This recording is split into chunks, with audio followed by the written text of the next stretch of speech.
Bom dia, meu amado irmão teu, a paz de Deus em Jesus Cristo, o Filho de Deus, pelo qual Deus salva o pecador,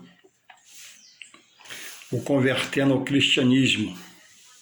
E a palavra nos dirige. Estou aqui te respondendo ao vídeo que você mandou, acerca do qual é lido o texto de Efésios 6, 11 e 12. Se ele lesse o texto completo, ele teria que fazer outra pregação. Mas ele leu só um pedaço ali que o interessa. Diz assim, Efésios 6, 10 em diante, a armadura de Deus. No demais, irmão, Paulo escrevendo à igreja em Éfeso, aos Efésios, orientando acerca, do perigo de não vigiar contra o mal. No demais, irmãos meus, fortalecei-vos no Senhor e na força do seu poder. Só Deus é poder. Revestindo-vos de toda a armadura de Deus, para que possais estar firmes contra as astutas ciladas do diabo. Porque não temos que lutar contra carne e sangue, mas sim contra os principados e potestades, contra os príncipes das trevas deste século, deste mundo, contra as hostes espirituais da maldade nos lugares celestiais. Portanto, tomai toda a armadura de Deus para que possais resistir no dia mau, e havendo feito tudo, ficar firmes. Até aqui, como ele leu até aqui.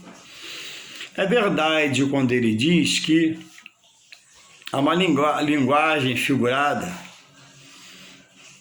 em algumas coisas nos textos bíblicos. Existem as parábolas e representa, algo para levar a alusão e interpretar um texto da palavra. É preciso realmente ter a hermenêutica do texto, a técnica de interpretar, orando a Deus para Deus revelar pelo Espírito Santo, e ter a exegese também, de interpretar um versículo no texto. Então, um texto, é preciso buscar a revelação. Difícil lhe responder e você entender, porque você não crê na pessoa do diabo, que ele existe e é real. Também não crê nos demônios. Vocês não creem na ressurreição. Morre, fica por aqui mesmo, a alma e o espírito. Sobre o espírito, a Bíblia diz em Eclesiastes 12, 7, que ao morrer, Deus recolhe, a carne volta ao pó e o espírito volta a Deus que o deu. E sobre a morte, a Bíblia diz em Hebreus 27, 29 e 27, que após a morte segue o juízo.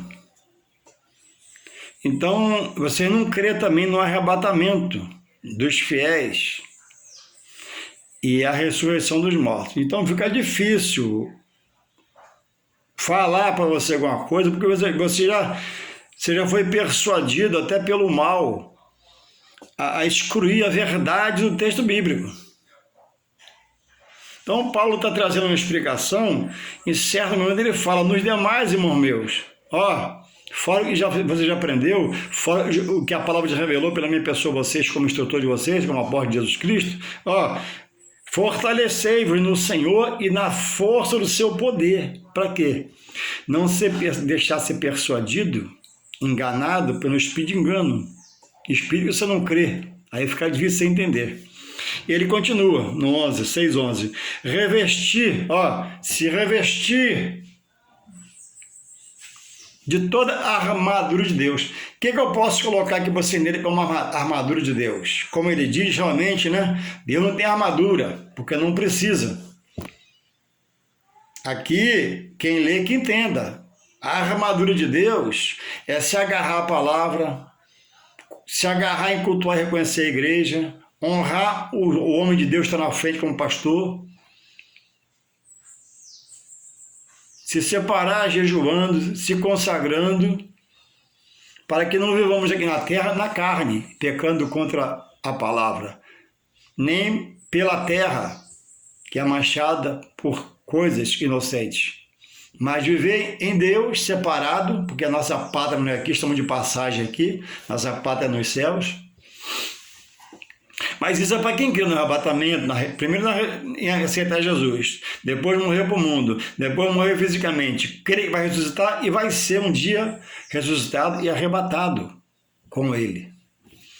Perdendo esses nortes que a palavra dá, o homem está fora de Deus e caminhando, o pior, né, a passos largos para a perdição da sua alma.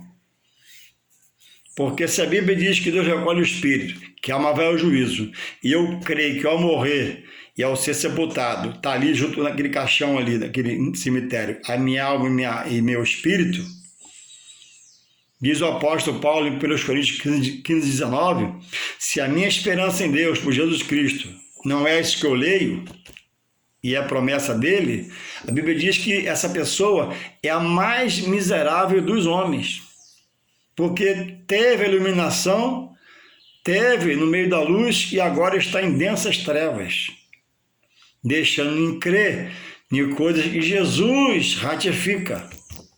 Jesus fala, e como ele fala também, né, dos falsos obreiros, do homem iníquo, do homem do pecado, pessoas que foram bênçãos outrora na mão dele, hoje está corrompido em seus sentimentos e pensamentos, para uma grande perdição futura. Então, Deus não tem armadura e ele ri como uma chacota. Não tem armadura, é verdade? Deus tem em si todo o poder, do qual Jesus, ao ascender seus céus após o terceiro dia, herdou.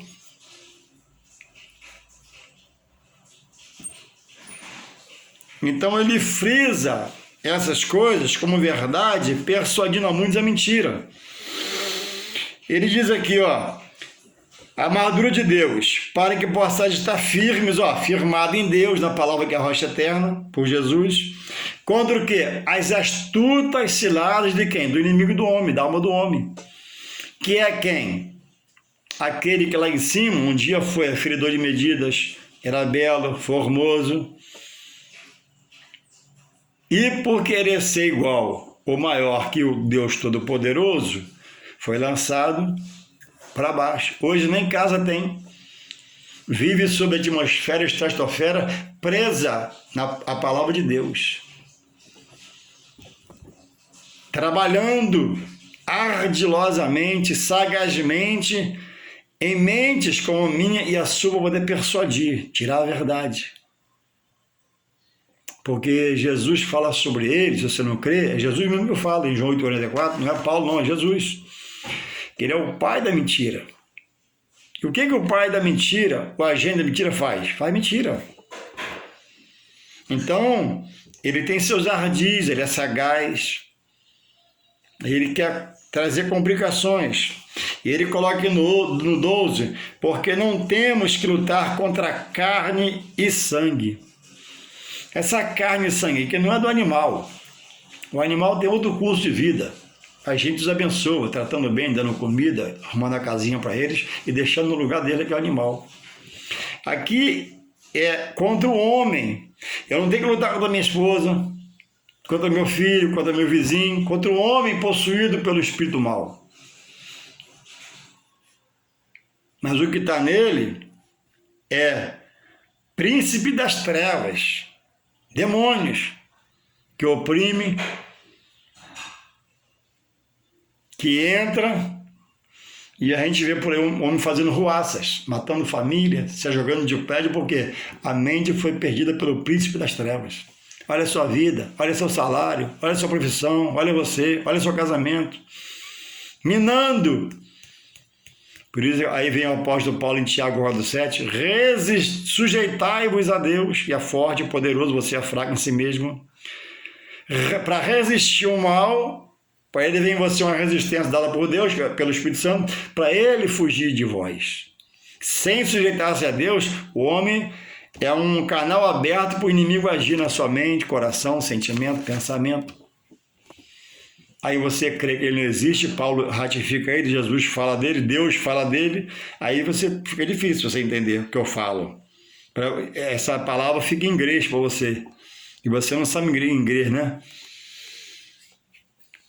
Aí ele diz no 13, portanto, tomai toda a armadura, está repetindo, de tanta seriedade que é. 13, portanto, tomai toda a armadura de Deus para que possais resistir, citando aqui o que citei de Paulo. Paulo diz em Tiago 4,7, sujeitai-vos a Deus, sem sujeitar a Deus, ninguém resiste o mal, ele vence a pessoa. E muitos que eram homens de Deus, consagrados, abençoados, já conheceram a igreja, diz Emmanuel Fertaro, hoje são os pastores de cães gulosos, rejeitam a igreja e se ajudam com um grupo desse aqui para difamar a verdade absoluta de Deus. Lutando, sabe contra quem? Contra o próprio Deus. Se não for misericórdia de Deus, Deus os explodiria. Mas a misericórdia é para sempre, né? E não havendo mudança, haverá uma condenação. Então, portanto, 13, portanto, tomai toda a armadura de Deus, está repetindo, enfatizando que sem Deus na sua vida não venceu o mal, para que possa resistir no dia mau. Que dia mau é esse? É o dia da adversidade, de uma má notícia, de uma ação maligna, de uma contrariedade. Estando em Deus, haverá conforto, como diz o Salmo 23, ele provou, ele vai levar o pasto verdejante, água tranquila, vai refrigerar a alma. E havendo feito tudo, ficar firmes. Aí eu ainda fui aqui em algumas referências sobre o espírito maligno, e Paulo fala, e Jesus fala, e Mateus fala, e vamos acreditar em quem? Pedro fala, né? Em Atos, ou agrada o homem, ou agrada a Deus. Ele diz ali, né? Se ele estivesse agradando o homem, ainda estaria fora do evangelho naquela época sua. E se eu for agradar o homem hoje, eu não entro no evangelho. Se eu entrar, eu desagrado o homem. Então, a hora de escolher pela verdade, agora em vida. Fechou o olho, enterrou, é salvação eterna, perdição eterna. Mateus 7,21. Nem todos que me dizem Senhor, Senhor, herdará o reino dos céus, mas é que ele faz a minha vontade, a vontade do Pai que nós estudemos para ele revelar a palavra. Não se deixar dominar por um herege que prega heresia, que é a vontade humana, a visão humana sobre a palavra. Tudo na Bíblia ele coloca como figura, né? Como linguagem figurada, tudo para ele, você vê que ele pode ver, ele fala, tudo é linguagem figurada, nada está na ordem absoluta, não aconteceu, ou já aconteceu, vai acontecer. Então eu fui aqui, a Bíblia diz que o mundo jaz no maligno, está em 1 São João 5,19, ou seja, o mundo está morto. Os habitantes do mundo estão vivos fisicamente, comem, bebem, trabalham, gastam e etc. Mas para Deus está morto espiritualmente, porque o mundo não produz salvação. Andar pela carne, minha vontade, meu desejo, não produz salvação, produz morte espiritual, e depois na morte física herdará o inferno, junto com o diabo e seus anjos. Eu já citei, vou repetir, Tiago, não, esse eu não falei não. Já falei sim, vou repetir. A Bíblia diz em Tiago 7 para a gente sujeitar a Deus, que tem um poder. O inimigo tem a força, mas todo o poder está em Deus. Sujeitar a Deus para resistir a Ele, que quer atuar no meu casamento, na minha vida, na minha casa, tirar minha paz, roubar tudo, né? A Bíblia diz que o ladrão vem para matar, roubar e destruir. O ladrão físico é um deles, e o espiritual é aquele que chega, né? Com seus ardis e seus sagazes. Jesus, outra coisa, Jesus não foi em Mateus 4 levado ao deserto pelo Espírito para ser tentado pelo diabo? Essa tentação que houve ali é sentido figurativo também para você? Ou é real?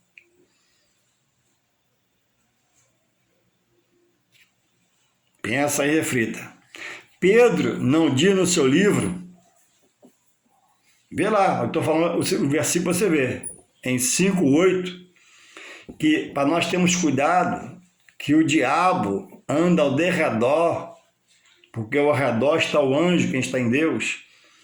O diabo anda ao derredor para ver quem possa tragar, roubar seus sentimentos, roubar seus pensamentos de Deus, da boa palavra produzida em nós, para agora andarmos na direção do espírito maligno. E a pessoa que cai possessa na igreja, na rua, a pessoa se manifesta.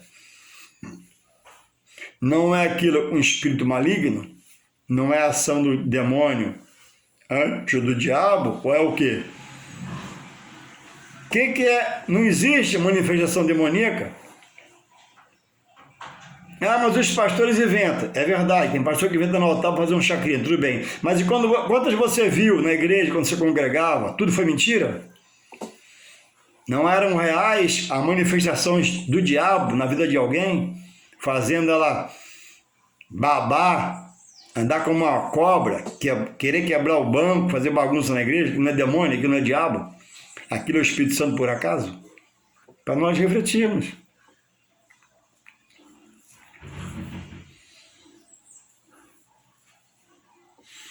E para finalizar, eu vou ler Mateus 25, 41, que diz assim: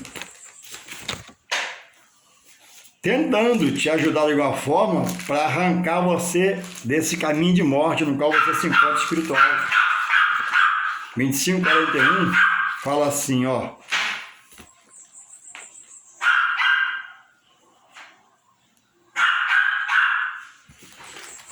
Mateus 25, 41. Estou fazendo devagar para você entender. O tema desse capítulo 25 é o fim do sermão profético sobre o que iria acontecer e vai acontecer, a vida eterna e o castigo eterno. Diz assim Mateus 25, 41. Então dirá aos que estiverem à sua esquerda: apartai-vos de mim, malditos, para o fogo eterno, o inferno. Porque tive fome e não me deste... Não, fogo eterno. Preparado para o diabo e seus anjos. Escrito no livro de Mateus. Vê se a sua Bíblia aí tem letra vermelha. Toda vez que a letra é vermelha na Bíblia, é Jesus falando diretamente. Então dirá aos que estiverem à sua esquerda: apartai-vos de mim, malditos, para o fogo eterno, preparado para o diabo e seus anjos. Então Jesus dá a revelação que existe o inferno. Fogo, enxofre, para destinar a pessoa do diabo e seus anjos, e todos os prevaricadores, temosos, rebeldes, revoltados, blasfemadores, que cospem na palavra hoje em vida e pisam na palavra hoje em vida. Então, vigiemos. Depois eu vou te responder os outros. Examine os versículos que eu te dei aí e vê se Jesus fala aqui em 25:41, vê se é figura, né? Linguagem figurativa ou é inferno. Em Mateus 7:21 diz: nem todos que me dizem Senhor, Senhor, herdará o reino dos céus, mas aquele faz a minha vontade. Então há uma condição, fazer a vontade dele. Aí em Apocalipse, olha o que Jesus fala sobre a palavra que o homem se faz herege sobre ela para ser contra a obra de Deus. Da mão do diabo Deus te livra, Deus nos livra, mas da mão de Deus, cuidado. A Bíblia diz em Hebreus 10:31, horrenda coisa é cair na mão do Deus vivo. Na mão do mal, do bicho, de Satanás, Deus livra o homem, arrebata, salva da perdição eterna e do sofrimento aqui. Mas na mão de Deus, então Deus nos deixa tentar. Cuidado, não só você, cuidado nós, cada um de nós, o que falamos contra Deus, porque não fala porque estuda, fala porque ouve falar. Quando você ouve falar, você pode passar errado, mas quando você estuda, você se liberta. E a Bíblia diz em João 8,32, conhecereis a minha verdade, a verdade te libertará. Então quem ouve só e sai falando, não aprendeu, ouviu falar, está certo, está errado, não sabe. Mas quem estuda tem resumo para falar. Apocalipse 1, Jesus fala assim, olha o que Jesus fala sobre a palavra. Vou finalizar aqui, depois eu te respondo os outros. Revelação de Apocalipse 1. Revelação de Jesus Cristo, a qual Deus lhe deu para mostrar aos seus servos as coisas que brevemente devem acontecer. E pelos seus anjos enviou e notificou João, seu servo, o qual testificou da palavra de Deus e do testemunho de Jesus Cristo e de tudo que tem visto. Bem-aventurado, quer dizer, feliz aquele que lê e os que ouvem as palavras dessa profecia e guarda, desta profecia, interpretada pelo Espírito Santo, não é do homem não, as coisas que nela estão escritas, porque o tempo está próximo. O tempo está próximo. Tempo de quê? Das coisas, das promessas se cumprirem na vida do homem, na vida da humanidade, acerca do que Deus tem pregado ao longo dos anos desde a primeira dispensação lá no Antigo Testamento. O homem vem errando, vem recebendo penalizações de Deus, o homem não se conserta. E hoje na graça a mesma coisa. Então, ou creio em Deus, ou creio no homem. Se cresce no homem de Pedro, ainda estaria no pecado, no erro. Mas, por não crer no homem e ficar com Deus, ele começou a triunfar e a pregar a palavra. É considerado por nós, e foi, né? Ele é o apóstolo dos hebreus e Paulo dos gentios. Que você possa ver esse vídeo, procurar entender que eu não liberto ninguém, mas a palavra liberta, e refletir sobre a sua opção. A opção de estar em Deus é em vida, porque se morremos sem Deus, a Bíblia fala que é perdição. Então você tem um excelente domingo, uma tarde abençoada, que Deus continue guardando você, sua casa, sua família, em nome de Jesus. Estamos juntos no Senhor e na amizade. Somos fagundes também, né? E você é um dos melhores motoristas, né? Está entre os 10 da empresa melhor. Um abraço, ótimo domingo.